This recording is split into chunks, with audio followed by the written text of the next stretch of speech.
Hello, it is January 1st, i.e., the day that most people are hungover and already breaking any promises or resolutions that they set for themselves.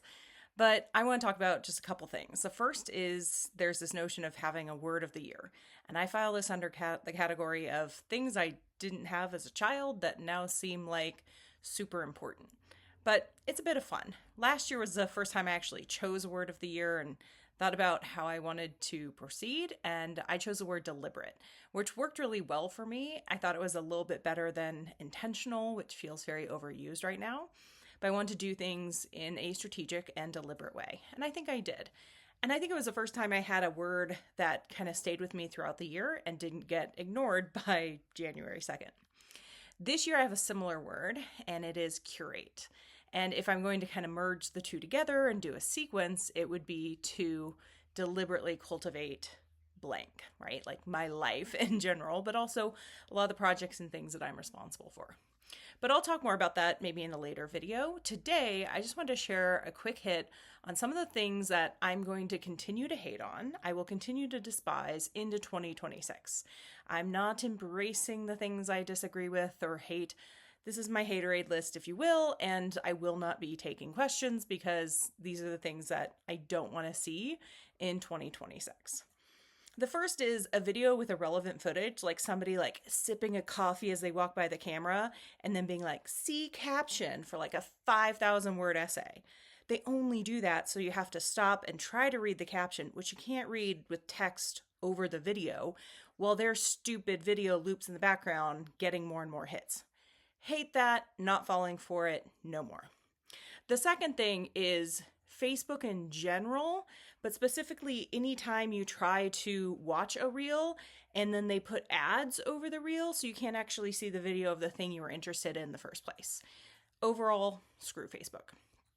Also, anyone who has a digital product like an ebook or an e-course and they have a limited time deal and they say that, their ebook is selling out, that's bullshit. We all know that. And I'm not going to even listen to the marketing of it because it just infuriates me that you think people are so dumb that they'll fall for it, making you more money. The next thing I'm not going to stop despising is this idea that we have to cater to the lowest common denominator, to the dumbest person in the room or the person who has the least idea of what's going on. And I'm not talking about like in social issues of like, oh, we can't cater to the people who are disabled. That's not what I mean at all. I mean that if you have a committee of people trying to get things done and there's one person who doesn't get why we're here, they need to leave so the rest of us can get our work done. That's what I'm talking about, that dynamic. Also, no more politicians asking me to rush a donation by a deadline. I don't care. I don't go to my boss and ask them to rush me my salary because I need it now. I'm not donating to most politicians. They need to stop. Also, any influencer trying to film strangers in public, whether for like, wow, see this amazing thing that happened, or like, let's shame this person for what they're doing, just stop filming people. Yeah, it's a semi-public space, but that doesn't mean you get to publish it online. Just stop. And influencers who have their little like camera with like the fuzzy caterpillar on top walking around malls asking people questions, like, no, stop. Also, content creators, and this is specific, who found like something that worked and maybe went viral for it, got a lot of followers, and now they do it on this loop where they sound like it's like AI scripted slop. It's just like, here's a dinner my kids won't throw on the floor. Some version of that every single video. Or the person who introduces themselves like with a 2-minute like, and then I did this and did this and did this before every video, whether or not it's relevant. People who do it in stories, you're extra on my shit list. I also will continue to hate most, if not all, AI, period. Like, I know some cases AI can help you phrase things that are better. I've definitely used it to put in things for work and said, make this politer because I can't seem to. But most of AI is just avoiding having to think, and I think that's a problem that we need to address. Also, I really want to continue to hate on somebody that puts out one of their like reviews or hot takes like 4 seconds after something comes out. I mean, a good example of this is right now, Stranger Things season 5 just drops their season series finale. And like, it's been less than a day and there's already all these think pieces on it. Like, at some point, maybe it's your job to review things, but let things settle. Like, listen to a new album twice, maybe 4 times. Maybe give it a week or so before you come up with your hot take. In short, like, let's not go for urgency and immediacy. Let's go back to like deliberate and thoughtful, if we could. Also, I'm just gonna not worry about waiting for others to step up and help out.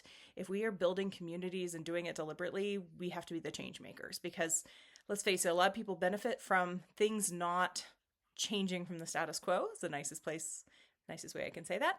But that doesn't mean we stop doing what needs to be done. And by the way, as I was making this list, I just kept coming up with more things I wanted to hate. So I recommend doing that. It's a lot of fun. I am going to continue to hate and block comments or criticism, which comes from the most damaged and deranged people on earth and is disconnected from reality. I love good constructive criticism. I love coaching, but it has to be invited. You don't just walk up to someone on the street and tell them that they're ugly and they dress badly and you can help. And doing it online is even extra cowardly because you don't even put your name on it most of the time. I will continue to hate going out to eat and spending a moderate amount of money and getting just crap food. I have found the places that I really enjoy where I live here in Kansas, and those are the places I'm going to frequent. Not the, okay, but gee, how was that $15 type meal? Also, no more buying clothes online.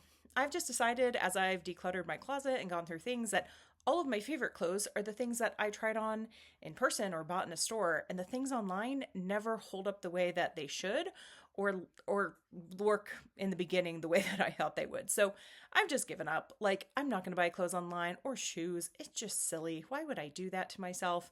No more buying clothes online. I'm also going to continue to hate anytime I have to buy something on Amazon because it's not available locally and I can't drive like 100 miles each way just to get one item. But, even though I have to buy some things on Amazon, I'm going to hate it. And then the last one that I'll throw on this video is very specific. It's podcast ads that are read by the podcast host in a way that makes you think they're just having a conversation about their, favorite cell phone plan or, that vitamin they love to take. And it's so close to the tone or the pace of the interview or whatever they're doing in the podcast that you can't distinguish it enough to fast forward. No more of that. No, just stop it. You have to stop. I've gotten a lot more discerning with the podcasts that I listen to, and I listen to a lot of hours of podcasting this year, but I do not want to listen to your thoughts on Cozy Earth or on the vitamins that work for me. None of it. I do not care. If you're going to have ads because that's how you support yourself as a podcaster, fine. Make them in 15-second intervals so I can skip ahead and make them clearly different than the content that I'm here to listen to. Otherwise, I'm done. And that's my short list, which I'm sure will grow as I think about it, of things that I'm just not bringing and enjoying in 2026. And I think it all goes back to that word of the year, right? Like, deliberately curate what you want in your life.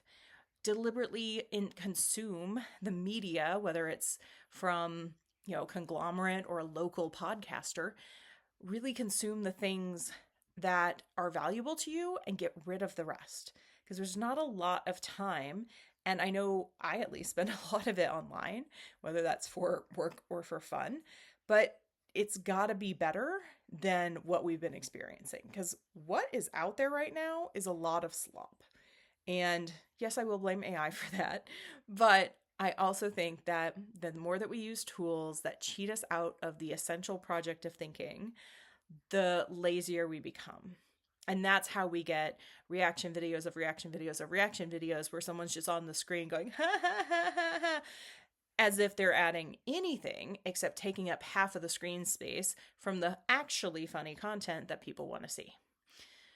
So that's my list. I don't care if I'm a bit of a hater. That's what I'm going into the new year with, that energy. And I encourage you, definitely outline the things that you enjoy and want more of, and then write down some of the things that you are happy to hate on. Might as well.